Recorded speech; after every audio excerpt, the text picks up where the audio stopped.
invite à garder ce passage que nous avons lu, garder ce passage ouvert devant vous.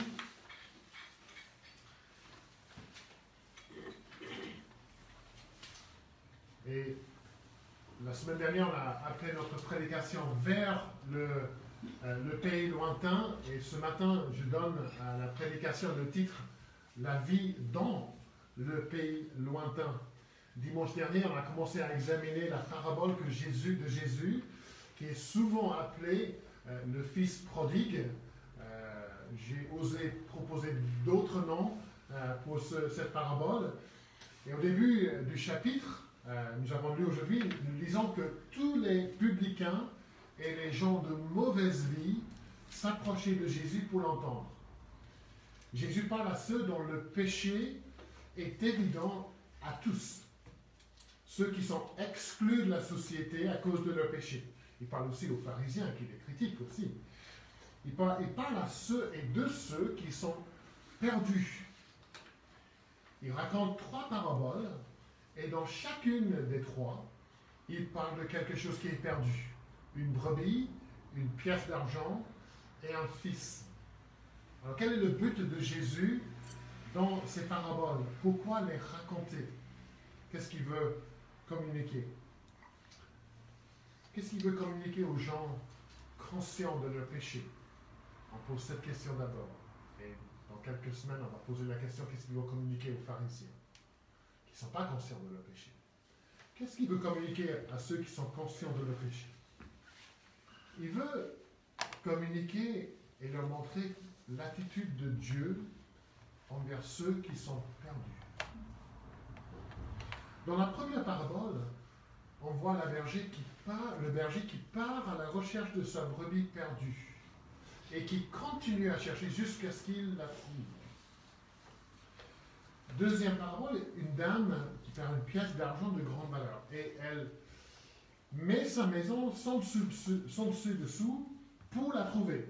Elle se donne de la peine pour trouver une seule pièce perdue. Alors dans ces 2 paraboles, Jésus souligne plusieurs choses. Combien la brebis et la pièce sont précieuses pour le berger et pour la dame. Ils se sont donné beaucoup de mal pour trouver ces objets, cet animal perdu. Et puis, il y a la réaction du berger, il y a la réaction de la dame après avoir trouvé ce qu'il cherchait. Verset 6, le lisons. Il appelle ses amis et ses voisins et leur dit « Réjouissez-vous avec moi quand j'ai trouvé ma brebis qui était perdue. » Il y a de la joie. Verset 9, lorsqu'elle l'a trouvé, elle appelle ses amis et ses voisines et dit « Réjouissez-vous avec moi quand j'ai trouvé le drac que j'avais perdu. » Et puis, Jésus dit que cette joie chez le berger, chez la dame, correspond à la joie qu'il y a au ciel. Pour ceux qui sont perdus quand ils reviennent à Dieu.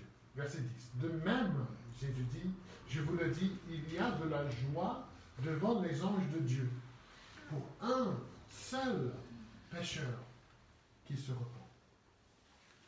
Le salut du plus vil des pécheurs provoque de la joie en la présence de Dieu. Parce que ce pécheur est précieux aux yeux de Dieu. Dieu est le Dieu qui cherche, qui recherche ceux qui sont perdus. Jésus lui-même le dit dans Luc 19. Il dit, car le Fils de l'homme est venu chercher et sauver ce qui était perdu.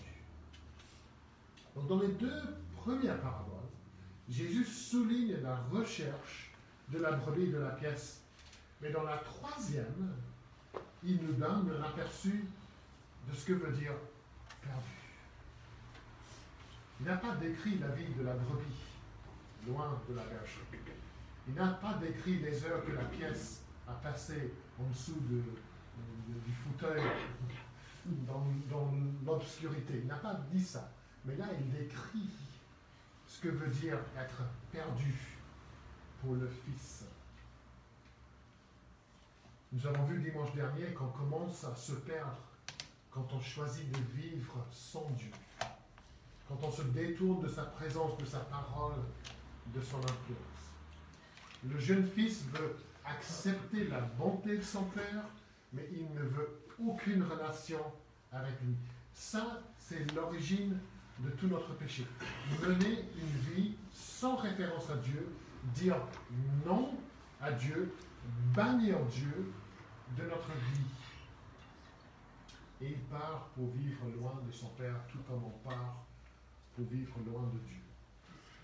Et dans la deuxième partie de cette parabole, Jésus décrit la vie menée loin de Dieu, la vie dans le pays lointain. Et je l'ai déjà dit que nous devrions nous intéresser à cette histoire, parce que cette histoire nous décrit. Soit elle décrit notre ancienne vie, soit elle décrit notre vie actuelle. Soit elle décrit ce que nous étions, ou elle décrit ce que nous sommes toujours. Nous étions dans le pays lointain, ou nous sommes encore dans le pays lointain. Et Jésus ne prend pas de gants ici quand il décrit la misère et l'indigence de la vie sans Dieu. Nous voyons ensemble ce que Jésus dit d'une vie menée sans Dieu. Et la première chose que nous voyons, c'est une crise inattendue. Une crise inattendue. Ce n'est pas difficile d'imaginer le jeune fils qui part de son lit, son portefeuille bien rempli de billets. Il rêve de tout ce qu'il fera loin de son père. Il a de grands projets. Il se sent libéré, joyeux, excité à tout ce qu'il pourra faire.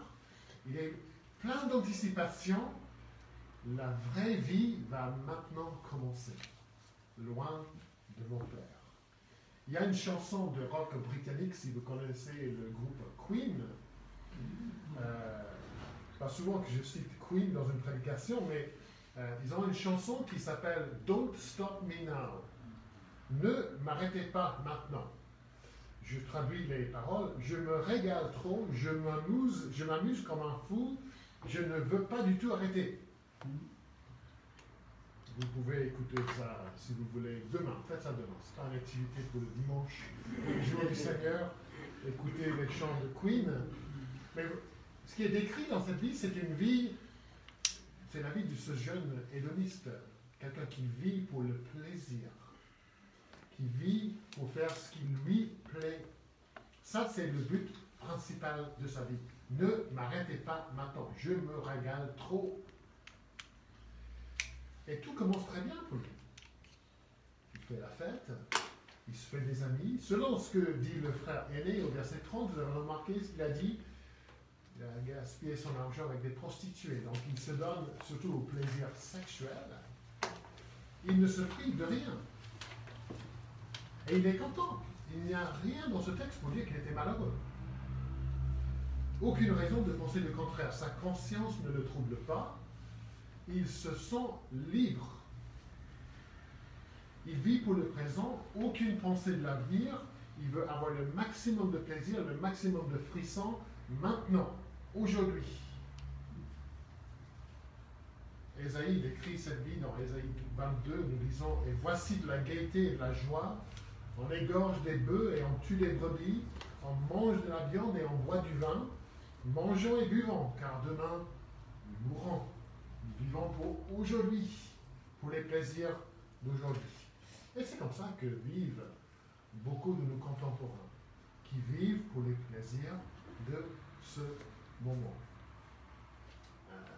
Je ne sais pas si vous avez entendu les reportages sur la réouverture des boîtes de nuit. Et c'était comme on avait privé ces personnes d'oxygène. On ne pourrait plus vivre sans les boîtes de nuit. Il fallait ces frissons, il fallait ce plaisir instantané maintenant. Et on pourrait dire ça de n'importe quelle activité que nous mettons à la place de Dieu. On recherche des sensations fortes, on recherche un sens pour la vie dans les activités, on recherche le bonheur dans la vie, dans les activités, dans les choses que nous faisons pour le plaisir. Mais pour ce fils cadet, tout d'un coup, son bonheur, ses plaisirs, tout pour lequel il vit, disparaît. Tout s'effondre devant ses yeux. Verset 14, nous disons, lorsqu'il eut tout dépensé, une grande famine survint dans ce pays. Une famine, une crise économique qui frappe le pays. Le jeune n'a plus d'argent, il n'a plus d'amis, il est abandonné, il n'y a plus de fête. Tout pour lequel il vivait est parti. Sa vie était fondée sur son argent, sur ses amis, sur la fête, et tout est parti. Il n'avait que ça avant et maintenant il n'a plus rien. Il n'a plus rien. Et cette crise le frappe très dur. Et qu'est-ce que Jésus est en train de nous dire? Il est en train de nous dire que ceux qui essaient de vivre sans Dieu devront un jour faire face à ce genre de crise. Pour certains, c'est une crise économique. Ils peuvent perdre leur emploi, leurs investissements échouent, ils font faillite, le monde s'effondre. Pour d'autres personnes, c'est la maladie, c'est ça la crise qui frappe. Quelque chose qui ne va pas, on va chez le médecin, il y a une mauvaise nouvelle, c'est une crise. Pour d'autres personnes, c'est une relation ratée, c'est une crise qui secoue profondément tout ce qui nous est cher dans la vie. Et vous dites, non, mais il y a des personnes qui n'ont aucune pensée pour Dieu, qui ne passent jamais par ces crises. Oui, mais il y a aussi la crise de la mort, qui est suivie par la crise du jugement. Donc si la crise n'est pas dans cette vie, elle sera dans la vie à venir. On est tranquille, mais d'un coup, une crise inattendue arrive. La deuxième chose que nous voyons dans ce passage, c'est un besoin reconnu. Un besoin reconnu. Peut-être la phrase la plus importante dans ce passage se trouve au verset 14, où nous lisons « Il commença à manquer de tout ». Une autre version dit « Il commença à se trouver dans le besoin ». Et jusqu'ici, ce jeune homme n'a aucun souci, aucun besoin évident. Il est tranquille, il est à l'aise, mais la crise change tout ça. Il commence à reconnaître son besoin. Son besoin existait déjà, mais il l'ignorait. Mais la crise sert à lui révéler son besoin. Avant, il ne voyait aucun danger. Il ne voyait pas du tout la précarité de sa situation. Il ignorait complètement ça. Mais maintenant, son besoin lui donne une gifle et il commence à voir sa misère. Et bien que la famine en général soit une mauvaise chose, et bien que la perte de son argent soit normalement une mauvaise chose, ces deux choses servent quand même à rendre le fils conscient de son besoin. Il commence à réfléchir, il commence à examiner sa vie, et il voit la situation n'est pas aussi rose que ça. Il commence à se rendre compte de son besoin, de sa solitude, de sa faim, de sa misère, de sa pauvreté. Et c'est grâce à la famine, c'est grâce à la crise.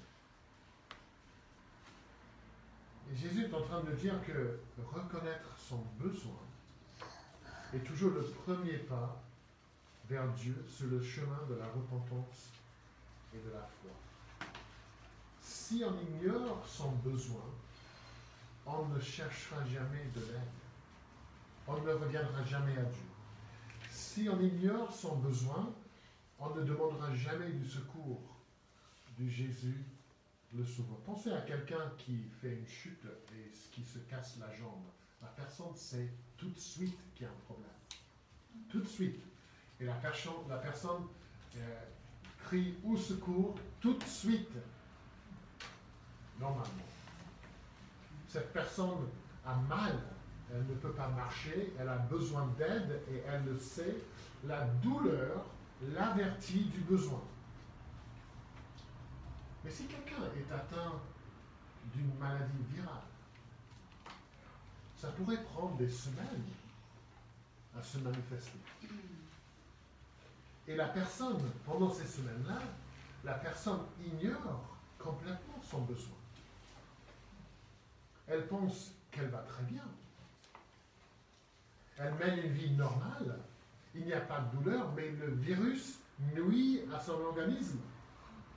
Et quand elle commence à se sentir malade, il y a des douleurs.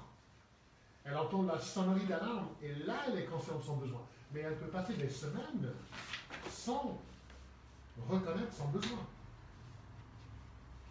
Et je veux suggérer que Dieu se sert souvent des famines ou des moments de crise dans la vie des fils et des filles perdus pour les faire voir leurs besoins. C'est une des raisons pour lesquelles Dieu nous fait passer par la souffrance et le besoin. Souvent, on a du mal à écouter Dieu, ou on refuse d'écouter Dieu. On est si préoccupé dans notre vie sans Dieu qu'on n'entend pas la voix de Dieu quand il nous parle. Alors Dieu est obligé, comme a dit C.S. Lewis, l'auteur anglais, de se servir du haut-parleur de la souffrance pour nous réveiller à notre besoin. Ce n'est pas toujours le but de Dieu dans les crises, mais c'est souvent ce qu'il veut accomplir. Dieu peut faire secouer les fondations de notre vie pour nous faire réfléchir à des réalités difficiles à accepter. Et peut-être que quelqu'un ici, aujourd'hui, vous passez par une crise et vous devez demander, est-ce que Dieu est en train de me dire quelque chose par cette crise? Est-ce que Dieu est en train de m'avertir d'un besoin, de mon plus grand besoin? Dieu se sert-il d'une famine pour me réveiller spirituellement? Et nous pourrons prier pour nos proches et nos amis qui ignorent leurs besoins spirituels et qui sont en train de passer par des difficultés, que Dieu se serve de ces difficultés pour les réveiller, pour qu'ils voient leurs besoins spirituels. Ils vivent dans une transe où ils pensent que tout va bien sans Dieu. Dieu, sers-toi des moyens nécessaires pour réveiller nos proches à leurs besoins spirituels. Et si jamais Dieu, moi je m'éloigne de toi, sers-toi des moyens nécessaires pour me faire revenir à toi. Un besoin reconnu. La prochaine chose que nous voyons, c'est une solution proposée. Reconnaître son besoin, c'est une bonne chose. Trouver la bonne solution, c'est toute une autre chose. Qu'est-ce que ce jeune fils devrait faire à ce moment-là? Isaac nous a déjà donné la réponse. Il devrait rentrer chez son père. Ses problèmes commencent quand il se détourne de son père, alors rentrer chez son père, c'est la solution la plus évidente. Mais le fils fait ce que beaucoup essaient de faire. Il essaie de trouver une solution lui-même, de se dépanner lui-même. Il fait confiance à sa propre capacité de trouver une solution, de se débrouiller. Verset 15, il se lia avec un des habitants du pays.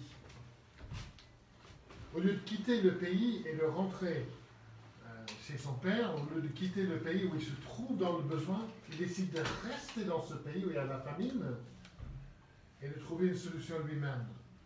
Mais les choses vont de mal en pis pour lui. On lui donne le travail que personne d'autre ne veut faire, donner à manger aux animaux les plus sales et impurs. J'ai déjà dit que les Juifs ne voulaient même pas dire, voilà, ne voulaient même pas dire le mot cochon, ils parlaient de l'autre animal.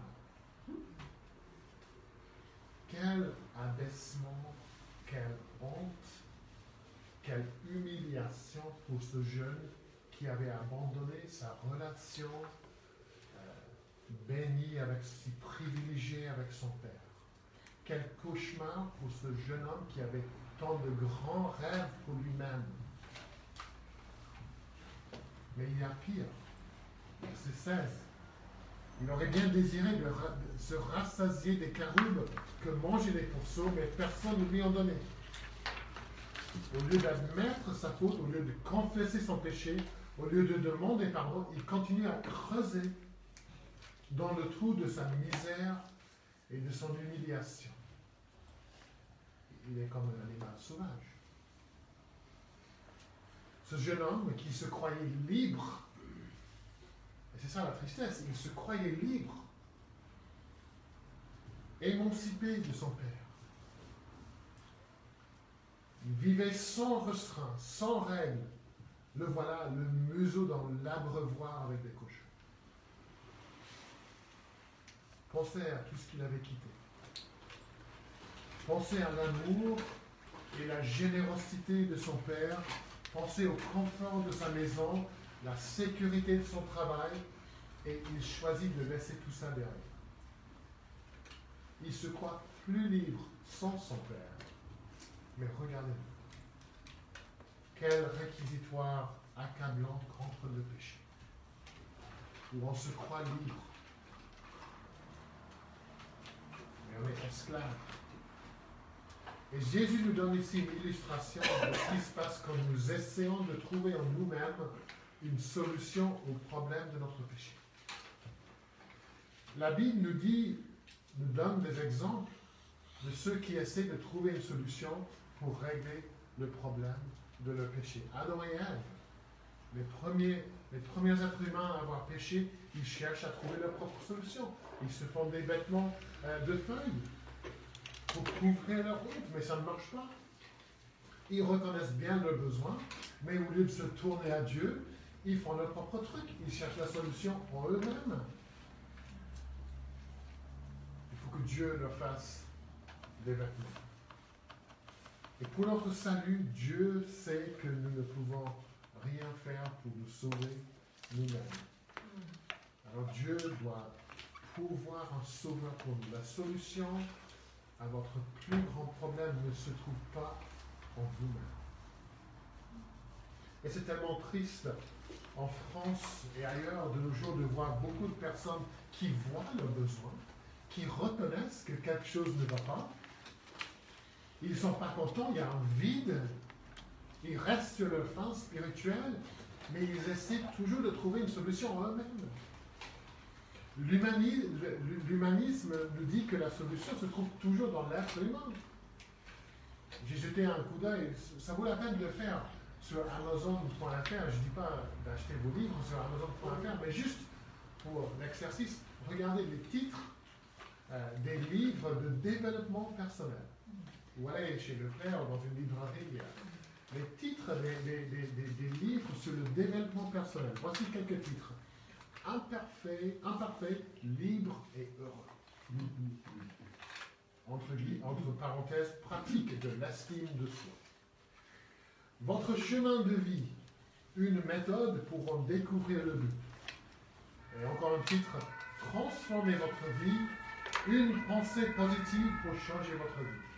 Et j'imagine qu'il y a de bons conseils dans ces livres. Je ne dis pas que tout est nul dans ces livres. Mais j'ai lu les petits commentaires sur les livres. Dieu est nulle part. Dieu est nulle part. Vous pouvez régler vos solutions, vos problèmes vous-même. Cherchez en vous-même. Ça, c'est la philosophie du Fils. C'est la philosophie courante et beaucoup la suivent. Mais tôt ou tard, cette philosophie va décevoir.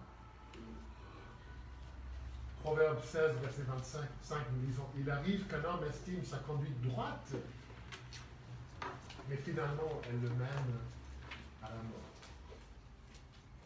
Et malheureusement, c'est une philosophie qu'on voit aussi dans les religions de ce monde. On accepte le problème du mal. On voit que le péché nous sépare de Dieu. Il y a un problème, il y a un besoin. Il faut régler ce problème. Et beaucoup pensent que et les religions du monde nous disent que la solution se trouve en nous-mêmes. Je peux faire quelque chose pour mériter le pardon. Je peux faire des rites. Je peux agir de sorte que Dieu m'accepte. Si mes bonnes œuvres dépassent mes mauvaises, Dieu m'acceptera. Dieu verra l'effort que je fais. Dieu verra ma sincérité. Et on croit que cela suffira. faire assez de bonnes œuvres et Dieu nous acceptera. Mais la Bible est claire que la seule solution à notre besoin est Jésus-Christ. Il est venu chercher et sauver ce qui était perdu. Et en fait, il perdait son temps parce qu'on peut le faire nous-mêmes. Pas besoin de venir. Non. Son nom indique pourquoi il est venu. Tu lui donneras le nom de Jésus. C'est lui qui sauvera son peuple de ses péchés.